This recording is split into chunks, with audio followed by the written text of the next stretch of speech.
दोस्तों नमस्कार, मैं हूं डॉक्टर श्रीपति त्रिपाठी।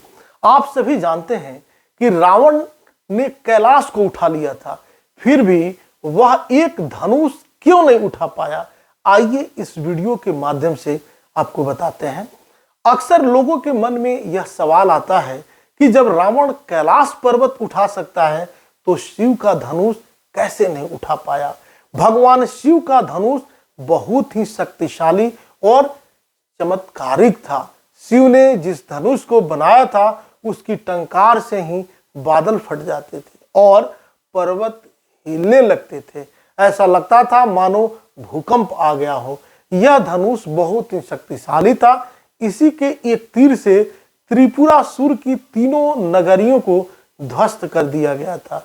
इस धनुष का नाम पिनाक था। देवी और देवताओं के काल की समाप्ति के बाद इस धनुष को देवराज इंद्र को सौंप दिया गया था। देवताओं ने राजा जनक के पूर्वज देवराज को दे दिया। राजा जनक के पूर्वजों में निमि के ज्येष्ठ पुत्र देवराज थे। शिव धनुष उन्हीं की धरोहर स्वरूप राजा जनक के पास सुरक्षित था।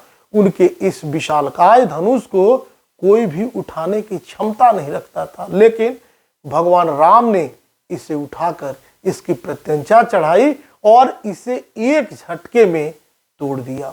रामचरितमानस में एक चौपाई आती है, उठहु राम भंजहु भव चापा, अमेटहि तात जनक परितापा। इसका अर्थ है, गुरु विश्वामित्र जनक जी को बेहद परेशान और निराश देखकर श्री राम जी से कहते हैं कि हे पुत्र श्री राम, उठो और भव सागर रूपी इस धनुष को तोड़कर जनक की पीड़ा का हरण करो। इस चौपाई में एक शब्द है भव चापा, अर्थात इस धनुष को उठाने के लिए शक्ति की नहीं बल्कि प्रेम और निरंकार की जरूरत थी। यह मायावी और दिव्य धनुष था। उसे उठाने के लिए दैवीय गुणों की जरूरत थी। कोई अहंकारी उसे नहीं उठा सकता था। रावण एक अहंकारी मनुष्य था। वह कैलाश पर्वत तो उठा सकता था, लेकिन धनुष नहीं। धनुष को तो वह हिला भी नहीं सकता था।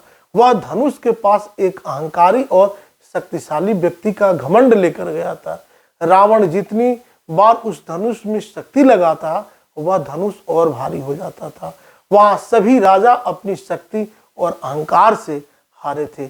जब प्रभु श्री राम की बारी आई तो वे समझते थे कि यह कोई साधारण धनुष नहीं बल्कि भगवान शिव का धनुष है। इसलिए सबसे पहले आप लोगों ने देखा होगा, समझा होगा कि पहले उन्होंने धनुष को प्रणाम किया, फिर उन्होंने धनुष की परिक्रमा की और उसे संपूर्ण सम्मान दिया। प्रभु श्री राम विनयशीलता और निर्मलता के समक्ष धनुष का भारीपन स्वतः ही तिरोहित हो गया और उन्होंने उस धनुष को प्रेम पूर्वक उठाया और उसकी प्रत्यंचा चढ़ाई और उसे झुकाते ही धनुष खुद ब खुद टूट गया। कहते हैं कि जिस प्रकार सीता शिव जी का ध्यान कर सहज भाव बिना बल लगाए धनुष उठा लेती थी, उसी प्रकार श्री राम ने भी धनुष को उठाने का प्रयास किया और वो सफल हो गए। आप सब यूं ही बने रहें। मिलते हैं अगले वीडियो के साथ।